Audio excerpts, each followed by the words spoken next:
네, 2016년 5월 18일 수요일 시황방송 시작을 하도록 하겠습니다. 자, 오늘 코스피는 0.58% 하락한 1956포인트에 마감이 된 그런 모습들이었는데요. 4월 하반기부터 시작해서 5월 들어서 계속적으로 좀 떨어지고 조정받고 되밀리는 그런 모습들이 나타나고 있습니다. 그만큼 최근 들어서 외국인들의 수급이 계속 좀 빠져나가고 있는 그런 모습들을 좀 보여주고 있는데요. 선물에서도 계속적으로 좀 빠져나가는 그런 양상을 좀 보여주고 있고, 외국인이 오늘 선물에서 좀 현물에서 매수하는 모습들을 좀 보였습니다만은 사실 이거는 뭐 매수라고 보기에는 상당히 좀 힘들 것 같습니다. 비차익 쪽에서 장 막판에 들어온 그런 뭐 매수의 흐름들 때문에 막판에 매수로 좀 잡힌 거지, 사실 시장이 좋아서 앞으로 실적이 기대돼서 외국인들이 우리나라 시장에 들어온다라고 보기에는 상당히 어려운 그런 매수의 흐름이다라고 보시면은 될 것 같습니다. 당분간은 지금 외국인들의 수급이 상당히 좀 들어오기 힘든 그런 요건이다라고 봐야 될 것 같고요. 왜냐하면 지금 이 미국의 금리 인상이 다음 달에 또 진행이 되게 됩니다. 금리 인상을 놓고 또다시 한 번 더 FOMC 회의가 나타나게 되는데요. 거기에서 금리 인상을 할 수도 있고, 아니면 조금 더 그 금리 인상 시기가 미뤄질 수도 있습니다만은, 어제 저녁 미 증시에서 애틀랜타 로카드 정제라든지 이런 연준 의원들이 금리 인상에 대한 발언을 또다시 한번 하게 되면서 전반적으로 이제 금리 인상에 대한 시장의 불안감이 좀 조성이 됐다라고 봐야 될 것 같습니다. 자, 그러다 보니까 환율도 오늘 한 8원, 거의 9원 가까이 올라가면서 1180원대까지 80원대 이상으로 지금 마감이 되는 모습인데, 이렇게 환율이 올라가 버리게 되면은 올라가 버리고 있고 추후에 더 올라간다라고 한다면은 결국에는 외국인들은 환차손을 볼 수 있기 때문에, 이 환차손에 대한 우려감 때문에 사실상 들어오기가 굉장히 좀 껄끄러운 그런 상황이 만들어지고 있다라고 봐야 되겠죠. 그래서 외국인들이 이거는 사도 사는 게 아닌 거고요. 오히려 빠져나가고 있고 현금을 마련해 가고 있고 차익 실현에 나서고 있다라고 봐야 될 것 같습니다. 자, 그럼 외국인들이 언제쯤 들어올 것이냐라는 게 상당히 좀 포인트가 될 것 같은데요.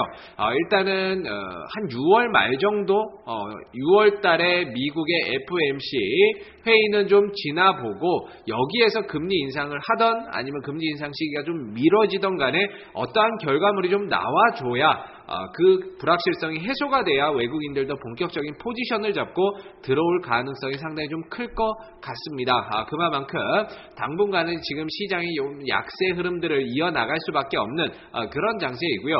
코스피는 1900, 1850 이 사이에 들어왔을 때를 오히려 적극적으로 좀 매수해 볼 수 있는 기회의 장으로 좀 삼아야 되는 그런 구간이다라고 볼 수가 있을 것 같습니다. 자, 오늘 업종별 흐름을 한번 보시게 되면은요, 딱히 뭐 제대로 올라간 게 하나도 없을 정도로 그나마 제약 바이오 쪽 조금 좋았던 모습을 제외하고는요, 음식료, 서비스, 전기전자, 화학, 운송장비, 유통, 기계, 섬유 뭐 다 떨어졌다라고 보시면 될 것 같습니다. 코스닥도 마찬가지인데요. 코스닥도 뭐 제약 바이오주들 뭐 다 떨어지고, 출판 뭐 이런 쪽 디지털 컨텐츠, 기계 장비, 인터넷, 화학, 금속, 운송 장비, 부품 너나 할 것 없이 좀 다 밀렸던 그런 모습이었기 때문에 오늘 코스피도 전체적으로 좀 약세 흐름들이었고, 코스닥도 오늘 한 1.74% 하락하는 그런 모습들을 보였습니다.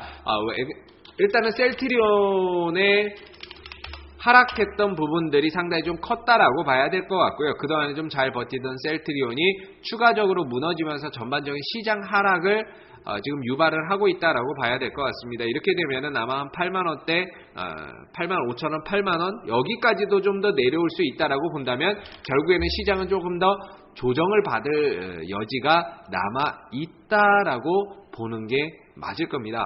조정을 받을 수밖에 없는 그런 지금 여지가 굉장히 좀 크다라고 봐야 될 것 같은데요.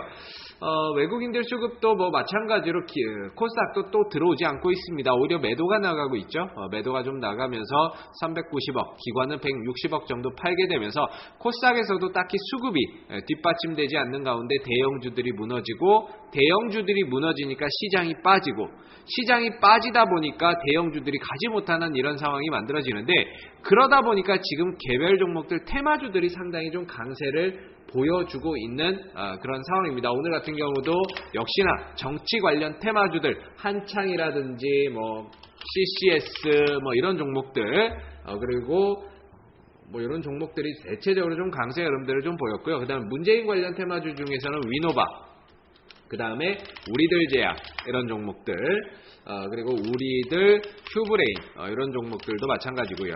휴브레인이라든지 우리들 제약 뭐 이런 종목들이 전체적으로 좀 강세 흐름들을 나타냈습니다. 여기다 뭐 안희정 관련 테마주인 SG 충방이라든지 뭐 백금 TNA라든지 이런 종목이 장중에 좀 급등을 보였었는데요. 자, 지금은 시장이 갈 게 없고 제대로 된 정상적인 장이 아니다 보니까 이런 정치적인 테마주들, 개별주들, 이슈 있는 종목들이 굉장히 좀 탄력 있게 움직이는 장세인데 결코 이 종목들이 움직인다라고 해서 시장이 좋다라고 볼 수는 없습니다. 지금 시장은 조금 더 밀려날 수 있는 여지가 있고 추가적인 조정의 가능성이 있기 때문에 650까지는 좀 더 열어놔야 되겠죠. 650포인트까지는 조금 더 열어놓고 봐야 될 거고, 여기에 지금 외국인들, 우리 개인들의 신용잔고 물량도 조금 감안해서 본다라고 한다면 최근에 신용잔고 물량을 보시게 되면은 거의 4조 원 가까이, 코스닥에서만 4조 원 가까이 형성이 되어 있습니다. 그만큼 신용 물량도 좀 많이 늘어난 게 좀 부담이기 때문에 한 번 정도는 싹 다 조정 나와서 털어내는 그런 모습들이 좀 나올 수 있다라는 점에서 지금은 리스크 관리를 조금 더 하면서 가셔야 되고요. 현금을 마련을 해 두시고 오히려 조정이 나오고 급락이 나왔을 때를 기회로, 이런 장이 나왔을 때를 기회로 좀 삼으셔야 되지 않을까. 기회의 장으로 보고 공격적인 매수나 저점 매수나 이런 것들을 조금 더 들어가 보는 그런 결단력이 좀 필요할 것 같습니다. 그렇기 때문에 지금은 현금 보유 비중을 아무래도 조금 더 키워가시고요.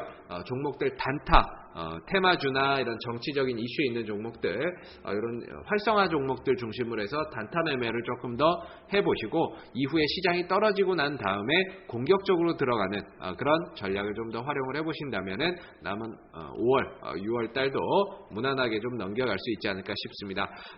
2016년 오늘 5월 18일 수요일이었는데요. 전반적으로 좀 좋지 않은 그런 흐름들이 만들어지고 있어서 약간은 좀 우려가 됩니다만은 항상 현금을 좀 들고 계시고 떨어졌을 때를 오히려 기회의 장으로 여기신다면은 오히려 조정 이후에 더 좋은 기회가 만들어질 수 있다라는 점에서 잠깐 좀 쉬어가는 것도 하나의 매매 방법이라고 볼 수 있을 것 같습니다. 자, 오늘 5월 18일 수요일 시장 방송은 여기서 마무리하도록 하고요. 내일 시장에서도 여러분들 성공 투자하시기를 바라겠습니다. 수고들 많으셨습니다.